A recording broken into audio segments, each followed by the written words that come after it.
이제 나가셔야죠. 여기 우리 땅이에요. 어느 날 저는 평생을 바쳐 일군 제 가게 앞에 빨간 딱지가 붙은 걸 보았습니다.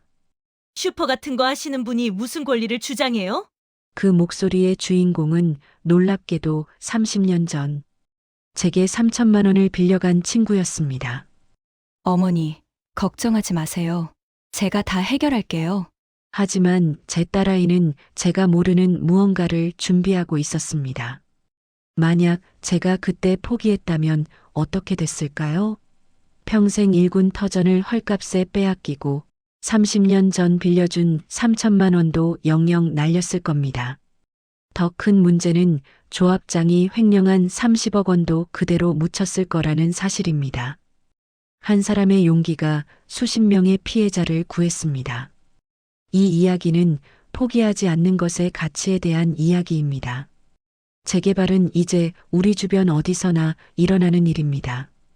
평생 일군 터전을 떠나야 하는 상황, 턱없이 낮은 보상금, 그리고 권력을 가진 사람들의 압박. 이것은 제 이야기지만 동시에 여러분의 이야기일 수 있습니다. 더 무서운 건 친구라고 믿었던 사람에게 배신당하는 일입니다. 30년 전 빌려준 돈, 어려울 때 도와줬던 사람이 오히려 칼을 겨누는 상황. 이런 일이 여러분에게도 일어날 수 있습니다. 저는 67세의 평범한 슈퍼주인입니다. 특별한 힘도 없고 권력도 없습니다. 그저 30년간 성실하게 장사하며 딸 하나 키운 평범한 어머니일 뿐입니다. 여러분도 그렇지 않으신가요? 평생 성실하게 살아왔지만 힘없고 권력 앞에서 억울함을 겪어본 적 있으시지 않나요? 이 이야기는 바로 우리 같은 평범한 사람들이 어떻게 정의를 찾아가는지에 대한 이야기입니다. 저를 지켜준 건 거창한 것이 아니었습니다. 포기하지 않는 마음, 그리고 가족의 사랑이었습니다. 여러분에게도 분명 그런 힘이 있습니다. 아침 6시, 저는 오늘도 어김없이 슈퍼 셔터를 열었습니다. 30년을 한결같이 이곳에서 장사를 해왔습니다. 동네 사람들이 필요한 것이 있으면 언제든 달려와 물건을 사가는 곳, 때로는 돈이 없어도 외상으로 물건을 가져갈 수 있는 곳이었죠. 이 슈퍼는 제게 단순한 가게 이상의 의미였습니다. 딸아이 미나를 혼자 키우며 밤낮으로 일했던 곳이고 미나의 대학 등록금을 벌었던 곳이며 무엇보다 제 인생 그 자체였습니다. 동네 할머니 한 분이 들어오셨습니다. 사장님, 오늘도 일찍 여셨네요. 이거 외상으로 좀 주세요. 다음 주에 연금 나오면 바로 드릴게요. 그러세요, 할머니. 천천히 주셔도 돼요.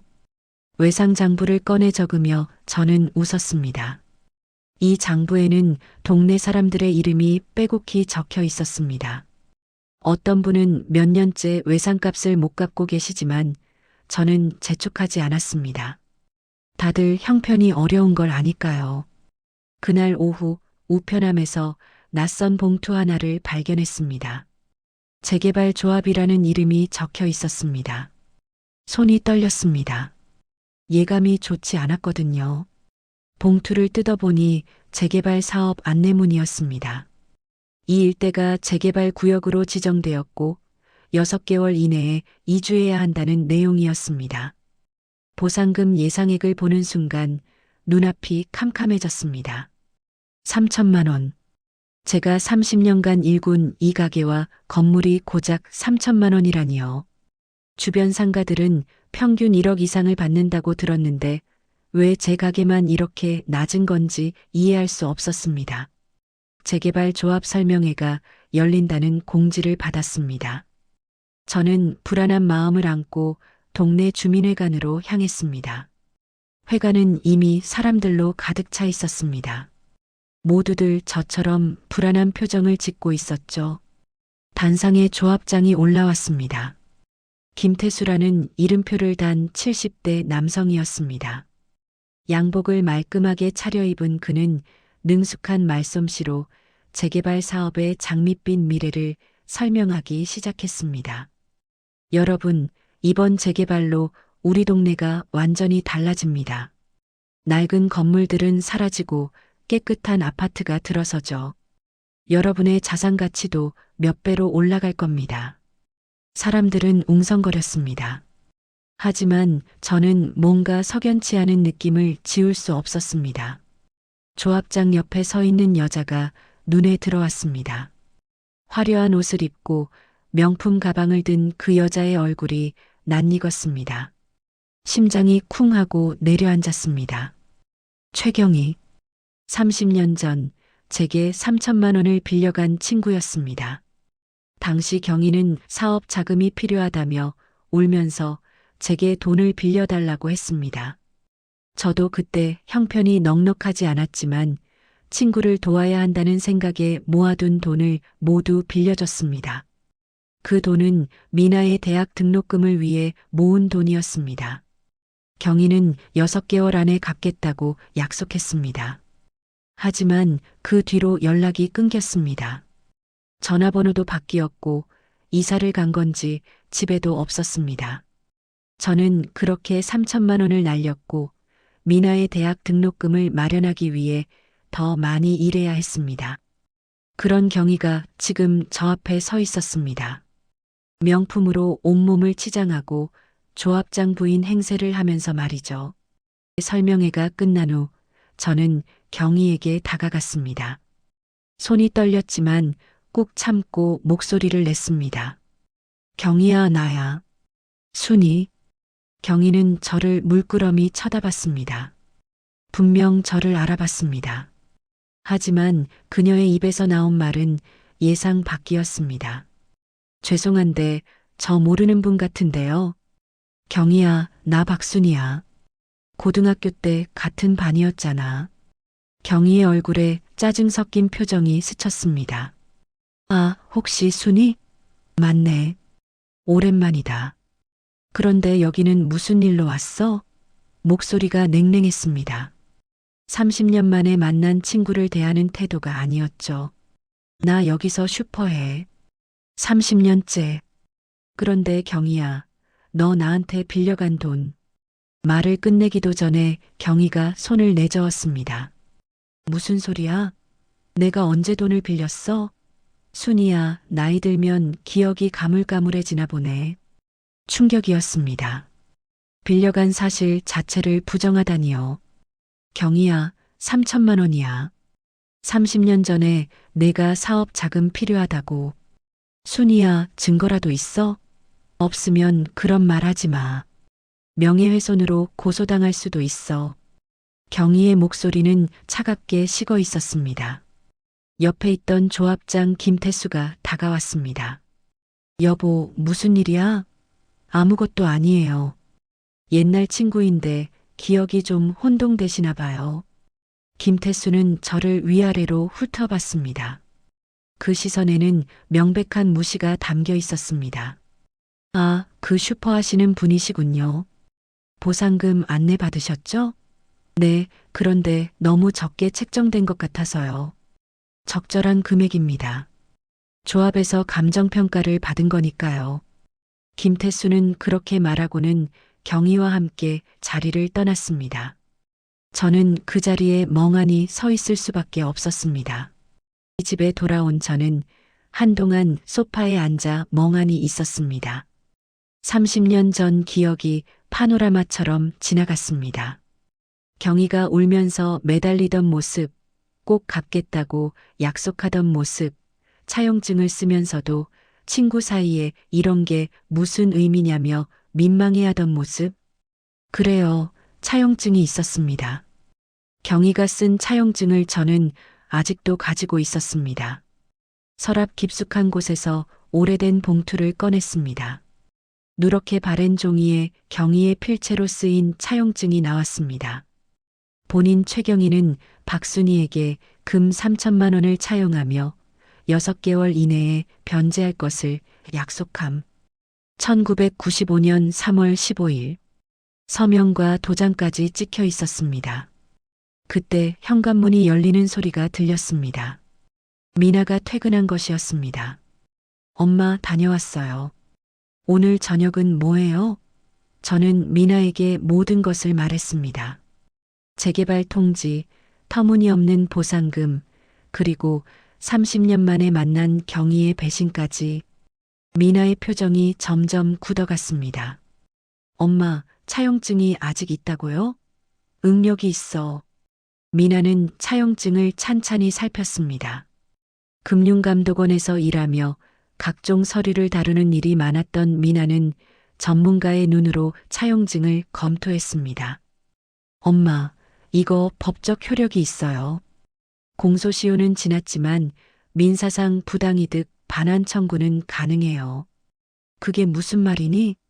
형사상으로는 처벌할 수 없지만 민사소송으로 돈을 돌려받을 수 있다는 거예요. 게다가 30년치 이자까지 청구할 수 있어요. 미나의 눈빛이 달라졌습니다. 뭔가 결심한 듯한 표정이었습니다. 엄마, 재개발 조합장 이름이 뭐라고 하셨죠? 김태수인데 왜? 미나는 잠시 생각에 잠기더니 노트북을 꺼냈습니다. 엄마, 며칠만 시간을 주세요. 제가 알아볼 게 있어요. 다음 날부터 조합에서 압박이 시작되었습니다. 조합 직원이라는 사람이 슈퍼로 찾아왔습니다. 사장님, 조합에서 나왔습니다. 2주 일정 협의하러 왔어요. 아직 보상금도 제대로 안 나왔는데 무슨 2주 일정이에요? 보상금은 책정된 대로 나갑니다. 3천만 원이요. 다른 분들은 다 동의하셨는데 사장님만 안 하시면 곤란해요. 다른 상가들은 1억씩 받는다던데요? 그건 면적이나 위치가 다르니까요. 사장님 가게는 골목 안쪽이고 오래됐잖아요. 말은 그렇게 했지만 뭔가 석연치 않았습니다. 바로 옆 가게도 조건이 비슷한데 8천만 원을 받기로 했다고 들었거든요. 조합장님과 직접 얘기하고 싶습니다. 조합장님은 바쁘세요.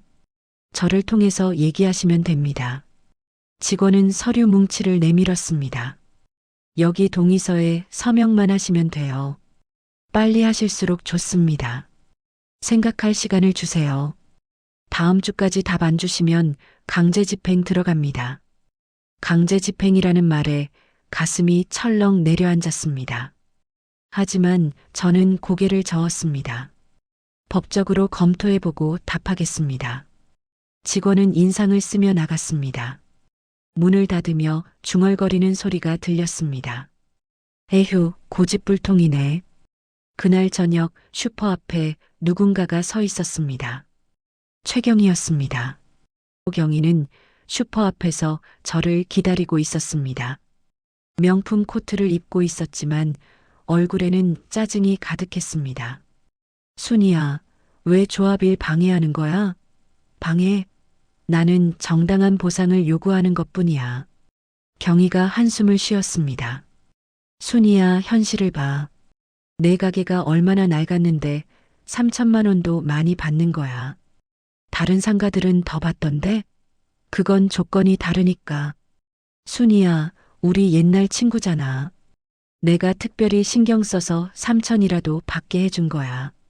제 안에서 뭔가가 끌어올랐습니다. 경희야, 그럼 30년 전 빌려간 돈은? 경희의 얼굴이 굳어졌습니다. 그 얘기 또 하는 거야? 없는 일을 자꾸 만들지 마. 차용증이 있어. 내 서명하고 도장 찍은 거. 경희의 눈빛이 흔들렸습니다. 하지만 금방 평정을 되찾았습니다. 30년 전 일이잖아. 시효도 다 지났을 거야. 민사소송은 할 수 있대. 소송? 내가 나를 고소하겠다고? 우리가 무슨 사이인데? 경희의 목소리가 높아졌습니다. 순이야, 정신 차려. 지금 누구한테 덤비는 건지 알아? 내 남편이 이 동네 조합장이야. 한마디면 너 여기서 한 푼도 못 받고 쫓겨날 수 있어. 협박하는 거야? 협박이 아니라 충고야. 순이야, 우리 예정 생각해서 하는 말인데 괜히 일 키우지 마. 3천만 원 받고 조용히 나가. 그게 너한테도 좋아. 저는 경희를 똑바로 쳐다봤습니다. 경희야, 너 정말 많이 변했구나. 사람은 다 변해. 순이야, 너도 현실을 봐야 해. 30년 전 그때 그 순이가 아니잖아. 지금은 그냥 슈퍼 하나 하는 할머니일 뿐이야. 그 말이 가슴에 비수처럼 꽂혔습니다. 경희는 더 이상 말하지 않고 돌아섰습니다. 미나는 밤마다 노트북 앞에 앉아 무언가를 조사했습니다. 재개발 조합에 대한 자료들을 모으고 김태수라는 인물에 대해 파헤치기 시작했습니다. 엄마, 이 조합장 뭔가 이상해요. 무엇이? 재개발 조합 재무제표를 보면 돈의 흐름이 불투명해요. 조합원들에게 거둔 돈이 제대로 쓰이지 않고 있어요. 미나는 금융감독원 특별조사팀에서 일했습니다. 각종 금융 비리를 조사하는 것이 그녀의 전문 분야였습니다. 혹시 횡령 같은 거? 아직 확실하지 않지만 가능성이 있어요. 엄마 슈퍼 보상금이 유독 낮게 책정된 것도 수상해요. 왜? 감정평가서를 보면 엄마 슈퍼 건물 가치가 최소 8천만 원은 나와야 정상인데 3천만 원으로 책정됐어요. 누가 일부러 낮춘 것 같아요. 그럴 리가. 엄마, 제가 직접 조사해 볼게요. 금감원에 공식 조사 요청할 수 있어요. 미나의 눈빛은 단호했습니다. 며칠 후 미나는 중요한 사실을 발견했습니다. 엄마, 큰일 났어요. 왜? 무슨 일인데? 엄마 슈퍼 보상금 5천만 원이 조합장 개인 계좌로 빠져나갔어요. 뭐라고? 원래 엄마한테 8천만 원이 나와야 하는데 3천만 원만 책정하고 나머지 5천만 원을 횡령한 거예요. 저는 믿을 수 없었습니다. 그럼 나는 엄마가 받을 돈을 조합장이 빼돌린 거예요. 게다가 다른 조합원들 돈도 마찬가지예요. 총 30억 원 이상이 사라졌어요. 미나는 서류 뭉치를 보여줬습니다. 복잡한 숫자들이 나열되어 있었지만 미나의 설명을 들으니 이해가 됐습니다. 이거 경찰에 신고해야 하는 거 아니야? 금융감독원에서 먼저 조사하고 그 다음에 검찰로 넘어가요. 엄마, 제가 처리할게요. 조합에서 압박은 점점 심해졌습니다. 어느 날 슈퍼 전기가 끊겼습니다. 무슨 일이에요? 전기회사 직원이 난처한 표정을 지었습니다. 재개발 구역이라서 철거 예정 건물은 전기 공급을 중단하라는 공문이 왔어요. 아직 2주도 안 했는데요. 저희도 지시를 따르는 거예요. 죄송합니다. 냉장고가 꺼지고 에어컨도 작동하지 않았습니다. 한여름이었습니다. 가게 안은 찜통처럼 더웠고 냉장 식품들은 하나둘 상하기 시작했습니다. 다음 날은 수도가 끊겼습니다. 조합에서 보낸 직원은 미안하다는 말도 없이 말했습니다. 빨리 나가시는 게 좋을 겁니다. 저는 항의했지만 소용없었습니다. 동네 사람들도 안타까워했지만 아무도 나서지 못했습니다. 다들 재개발 보상금을 받아야 하는 처지였으니까요. 그날 밤 저는 집에서 쓰러졌습니다. 정신을 차렸을 때 병원 침대에 누워 있었습니다. 미나가 걱정스러운 얼굴로 제 손을 잡고 있었습니다. 엄마, 괜찮아요? 내가 왜 여기? 탈수 증세예요. 엄마, 왜 말 안 하셨어요? 전기 끊기고 물 끊긴 거. 미나의 눈에 눈물이 고였습니다. 걱정 끼치기 싫어서. 엄마, 이제 제가 다 해결할게요. 더 이상 참지 마세요. 의사가 들어와 말했습니다. 스트레스를 많이 받으신 것 같아요. 푹 쉬셔야 합니다. 나이가 있으시니 무리하시면 안 돼요. 저는 67세였습니다. 젊었을 때처럼 힘이 나지 않았습니다.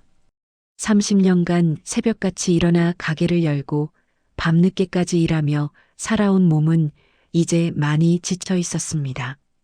병실에서 며칠을 보내는 동안 미나는 계속 조사를 이어갔습니다. 노트북을 들고 와서는 병실에서도 일했습니다. 엄마, 조합장 김태수 완전히 걸렸어요. 응? 횡령 증거가 다 나왔어요. 조합원 자금 30억을 개인 계좌로 빼돌렸어요. 건설사로부터 뇌물도 받았고요. 그럼 이제 어떻게 되는 거니? 금감원에서 정식 조사 들어가요. 그 다음엔 검찰로 넘어가고요. 미나는 제 손을 꼭 잡았습니다. 엄마, 조금만 기다려요. 제가 반드시 엄마 억울함 풀어드릴게요. 퇴원 후 저는 조합 사무실을 찾아갔습니다. 정당한 보상을 받기 위해서라도 직접 조합장을 만나야 했습니다. 사무실에는 최경희가 있었습니다. 순이야, 여기는 왜 왔어? 조합장님 만나러 왔어. 남편은 바빠. 나한테 얘기해. 경희는 책상에 기대 앉아 저를 내려다봤습니다. 순이야, 아직도 정신 못 차렸어? 병원까지 갔다 왔으면서. 내 병원비는 내가 내야 하는 거 아니야? 내들이 전기 끊고 물 끊어서 쓰러진 건데. 증거 있어? 우리가 그랬다는 증거. 경희는 비웃듯 말했습니다. 순이야, 현실을 봐. 넌 이미 졌어. 그냥 3천만 원 받고 조용히 사라져. 경희는 책상 서랍에서 현금 뭉치를 꺼냈습니다. 여기 3천만 원 현금으로 줄게. 지금 받고 나가. 어때? 현금 다발이 책상 위에 놓였습니다. 경희는 그걸 손가락으로 톡톡 치며 말했습니다. 거지한테 시혜 베푸는 거야. 감사하게 생각해. 그 순간 제 안에서 뭔가가 끓어올랐습니다. 30년간 참아온 모든 것들이 폭발할 것 같았습니다. 경희야, 너 정말. 말을 잇기도 전에 문이 열렸습니다. 문이 열리고 미나가 들어왔습니다. 그런데 미나 혼자가 아니었습니다. 정장을 입은 사람들이 여럿 함께 들어왔습니다. 금융감독원 특별조사팀입니다. 경희의 얼굴이 순식간에 하얗게 변했습니다. 금감원이요? 여기 무슨 일로? 미나가 앞으로 나섰습니다. 금융감독원 특별조사팀 박미나 선임조사관입니다. 재개발조합 재무조사를 위해 왔습니다. 경희는 미나를 보며 당황했습니다. 너는 순이 딸. 네, 맞습니다. 그리고 이 조합의 금융 비리를 조사하는 조사관이기도 하죠. 미나는 서류 뭉치를 꺼냈습니다. 조합장 김태수 씨는 어디 계십니까? 남편은 지금 즉시 출석하셔야 합니다. 협조하지 않으시면 강제 조사권을 발동하겠습니다. 경희는 떨리는 손으로 전화기를 꺼냈습니다. 미나는 저를 보며 눈짓했습니다. 걱정하지 말라는 신호였습니다. 잠시 후 김태수가 사무실로 들어왔습니다. 평소의 여유로운 표정은 온데간데 없고 긴장한 기색이 역력했습니다. 무슨 일입니까? 금감원이 왜 여기를? 미나가 서류를 내밀었습니다. 김태수 조합장님, 조합 재무 관련하여 몇 가지 확인할 사항이 있습니다. 우리 조합은 모든 게 합법적으로. 그럼 이건 어떻게 설명하시겠습니까? 미나는 통장 거래 내역을 펼쳤습니다. 조합원 보상금 계정에서 개인 계좌로 이체된 30억 원 설명해 주시죠. 김태수의 얼굴이 흙빛으로 변했습니다. 그건 사업비로. 사업비요? 개인 계좌로요? 그것도 조합장님 부인 명의 계좌로요? 경희가 끼어들었습니다. 잠깐만요. 뭔가 오해가 있는 것 같은데. 오해가 아닙니다. 여기 모든 증거가 있습니다. 미나는 차근차근 설명했습니다. 조합에 모인 돈이 어떻게 빠져나갔는지, 누구의 계좌로 들어갔는지, 그 돈이 어디에 쓰였는지, 특히 제 슈퍼 보상금이 어떻게 횡령되었는지 상세히 밝혔습니다. 박순희 씨 슈퍼는 감정가 8천만 원이 나왔습니다. 그런데 조합에서는 3천만 원만 책정했죠. 나머지 5천만 원은 어디로 갔습니까? 김태수는 말을 잇지 못했습니다. 조합장님 계좌로 들어갔습니다. 다른 조합원들 보상금도 마찬가지고요. 미나는 거기서 멈추지 않았습니다. 그리고 최경희 씨, 당신 관련해서도 조사할 게 있습니다. 나요? 경희가 당황하며 물었습니다. 30년 전 제 어머니께 빌린 3천만 원 기억하십니까? 그건 차용증이 여기 있습니다. 미나는 차용증 사본을 꺼냈습니다. 1995년 3월 15일 최경희 씨가 박순희 씨에게 금 3천만 원을 차용한다는 내용입니다. 서명과 인감 도장까지 찍혀 있네요. 경희의 얼굴이 새하얗게 질렸습니다. 형사상 공소시효는 지났지만 민사상 부당이득 반환 청구는 가능합니다. 30년치 법정 이자를 계산하면 원금 포함 약 1억 5천만 원입니다. 1억 5천? 경희가 비명을 질렀습니다. 네. 연 5% 복리로 계산하면 그렇습니다. 법원에 청구하면 인정받을 수 있는 금액이죠. 저는 그 자리에서 미나를 보며 놀랐습니다. 딸아이가 이렇게 철저하게 준비했을 줄은 몰랐거든요. 게다가 최경희 씨, 당신은 조합 횡령의 공범입니다. 공범이라니 나는 아무것도. 횡령된 돈이 당신 계좌로 들어갔고 그 돈으로 명품을 사고 해외여행을 다녔습니다. 이것도 다 증거가 있습니다. 미나는 신용카드 내역까지 제시했습니다. 경희는 주저앉았습니다. 그때 사무실 밖이 소란스러워졌습니다. 조합원들이 모여들고 있었습니다. 무슨 일이에요? 금감원이 왔다던데? 조합장이 횡령했다는 소문이. 미나는 사무실 문을 열었습니다. 조합원 여러분, 잠시 들어오시겠습니까? 여러분이 들으셔야 할 내용입니다. 조합원들이 사무실로 들어왔습니다. 20여 명이 넘었습니다. 미나는 조합원들 앞에서 다시 한번 설명했습니다. 김태수가 어떻게 조합원들의 돈을 빼돌렸는지, 보상금을 얼마나 횡령했는지, 여러분이 받아야 할 보상금의 30%가 사라졌습니다. 총 30억 원입니다. 조합원들은 분노했습니다. 뭐라고? 우리 돈을? 조합장, 이게 사실이요? 김태수는 고개를 숙였습니다. 한 조합원이 저를 보며 말했습니다. 박 사장님, 죄송합니다. 우리가 몰랐어요. 괜찮아요. 여러분도 피해자예요. 조합원들은 김태수와 경희를 비난하기 시작했습니다. 두 사람은 완전히 궁지에 몰렸습니다. 경찰이 도착했습니다. 미나가 미리 연락해둔 것이었습니다. 김태수 씨 횡령 및 배임 혐의로 체포합니다. 경찰은 김태수에게 수갑을 채웠습니다. 최경희 씨도 공범 혐의로 동행하셔야 합니다. 경희는 울며 애원했습니다. 순이야, 제발 한 번만 봐줘. 우리 옛날 친구잖아. 저는 경희를 조용히 바라봤습니다. 경희야, 30년 전 내가 내게 돈을 빌려줬을 때도 우리 친구였어. 그때 너는 어떻게 했지? 경희는 대답하지 못했습니다.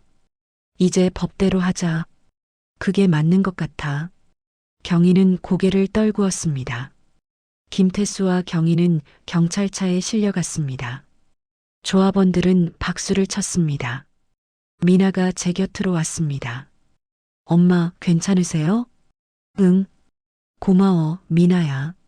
저는 딸아이를 꼭 안았습니다. 30년간 쌓인 억울함이 한 번에 풀리는 것 같았습니다. 몇 달 후 재판이 열렸습니다. 저와 미나 그리고 조합원들은 증인으로 출석했습니다. 판사는 김태수에게 징역 5년을 선고했습니다.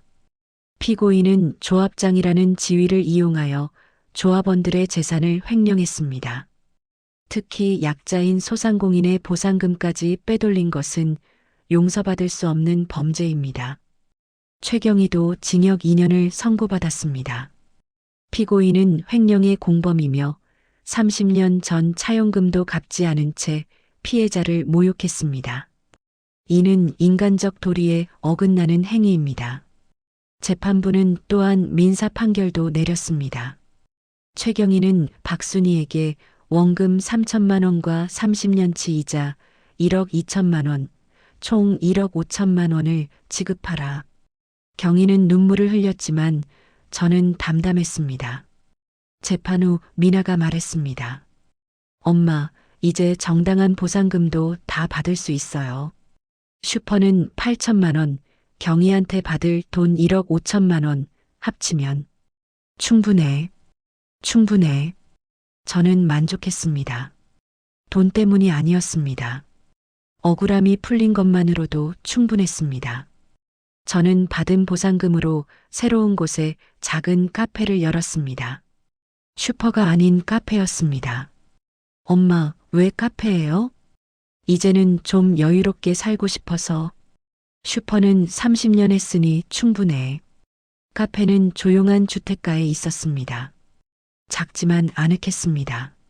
저는 커피를 배웠고 간단한 빵도 굽기 시작했습니다. 미나는 주말마다 카페에 와서 저를 도왔습니다. 엄마, 손님 많이 오네요. 응.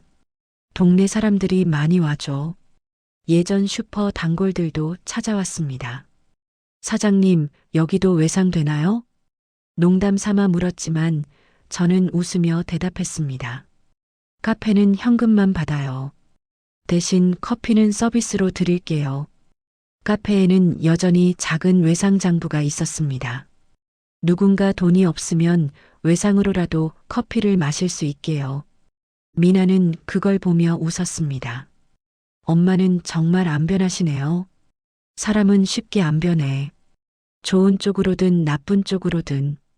어느 날 카페로 편지 한 통이 왔습니다. 교도소에서 온 편지였습니다.